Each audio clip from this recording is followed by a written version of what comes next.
Bonjour à tous, aujourd'hui je vais vous parler d'une stratégie simple et efficace pour le trading des options binaires qui ne comprend que deux indicateurs.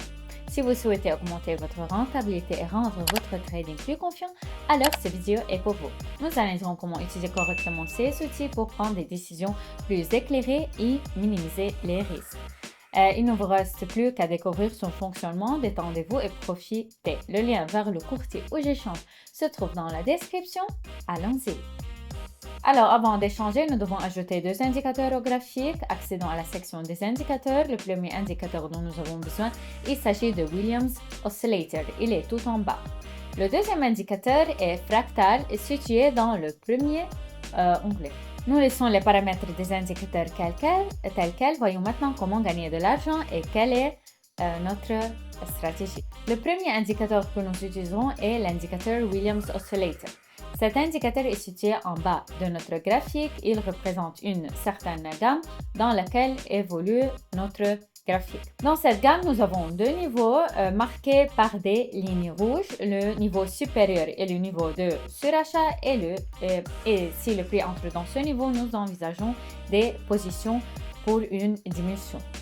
Le niveau inférieur est le niveau du survente. Si le prix entre dans ce niveau, nous envisageons des positions pour une augmentation.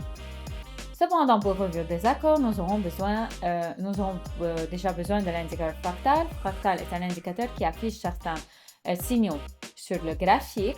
Et ces signaux sont formés en fonction de certains modèles sur le marché qui se sont produits autrefois. Notre objectif avec cette stratégie est d'attendre le moment où le prix atteindra soit à la limite inférieure de notre indicateur, soit à la limite supérieure de cet indicateur. Lorsque le prix se situe dans ces limites, nous devons attendre un signal pour une diminution ou pour une augmentation. Le signal pour une augmentation est indiqué par un fractal rouge, tandis que le signal pour une diminution est indiqué par un fractal vert. Commençons maintenant à échanger. Je vois donc la formation d'un fractal pour une diminution. Alors, j'ouvre un accord vers le bas.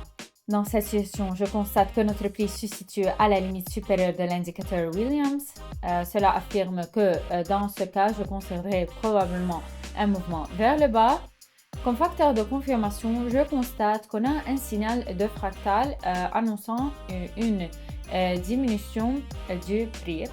Et d'autre part, je vois un niveau de résistance à partir duquel de nombreux mouvements de retrait ont eu lieu.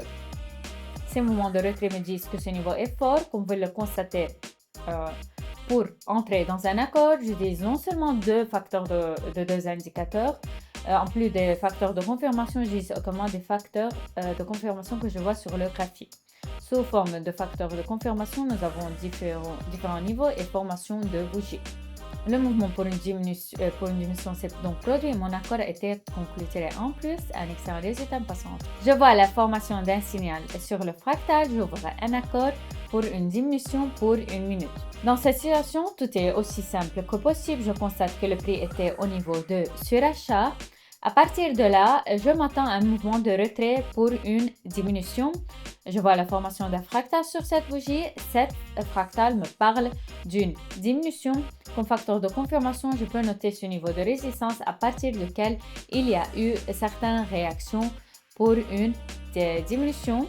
Ces réactions me parlent de la force de ce niveau. Elles confirment donc qu'un mouvement vers le bas va se produire ici. En général, un seul facteur de confirmation suffit pour un point d'entrée, mais il faut comprendre que plus vous trouverez des facteurs de ce type sur le graphique, plus vous avez de chances que vous clôturez votre accord en plus. Il me reste donc 5 secondes avant la fin de l'accord et je vais ouvrir deux fois pour une diminution pour 2000. Car il n'y a pas eu aucun mouvement pour une diminution. De plus, le prix s'est encore approché du niveau du surachat. Je m'attends donc à une poursuite de mouvement pour une diminution.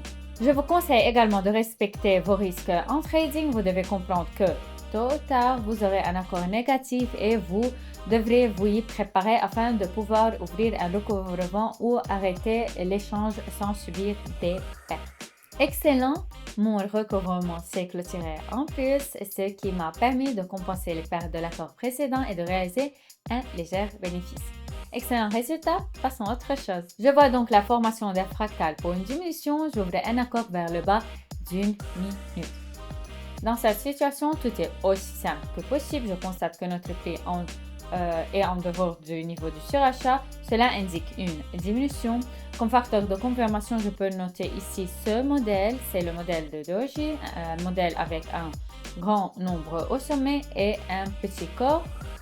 Revenons maintenant à la procédure à suivre pour ouvrir une position.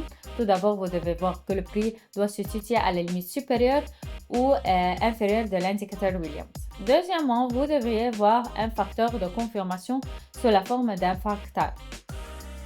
Ensuite, vous devez marquer au moins un facteur de confirmation sur le graphique. Après avoir pris en compte tous ces facteurs, vous pouvez déjà ouvrir un accord. L'accord s'est clôturé en moins, mais il n'y a rien de mal à cela. Je reprends et j'ouvre à nouveau l'accord à 4000. Si cet accord se clôturait en plus, je compenserai la perte de l'accord précédent et réaliserai un léger bénéfice. Je le répète encore une fois afin que chacun d'entre vous soit conscient de tous les risques liés à cette stratégie de trade. J'ai ouvert le recouvrement à ce moment car je n'ai pas observé aucune impulsion positive pour une augmentation, ce qui indique qu'il n'y a pas d'acheteurs très forts ici successifs d'influencer significativement le résultat de mon accord. De plus, sur l'indicateur Williams, je n'ai observé aucun mouvement pour une augmentation, ce qui signifie que mon entrée est toujours pertinente. Mon recouvrement est donc conclu en plus. De plus, regardez le mouvement confiant pour une diminution que j'ai pu attraper. Le mouvement vers le bas s'est produit. Le prix sur l'indicateur Williams est même revenu au niveau du surachat. Sur ça, je pense que nous pouvons en tirer certaines conclusions. Comme vous le constatez, grâce à cette stratégie, j'ai pu augmenter mon bilan de plus de $5 000 en quelques accords seulement et c'est un excellent résultat en prenant en compte sa simplicité d'utilisation et de compréhension. Vous trouvez encore plus de stratégies et de recommandations de trading sur ma chaîne de Telegram via le lien de la description. Je y propose également des sessions de trading performants et efficaces qui vous permettent de gagner de l'argent sans perdre de temps à l'échange et à analyser les graphiques. Je vous attends au Telegram. Donc, je conclue mon vidéo. Merci à tous d'avoir regardé et à bientôt.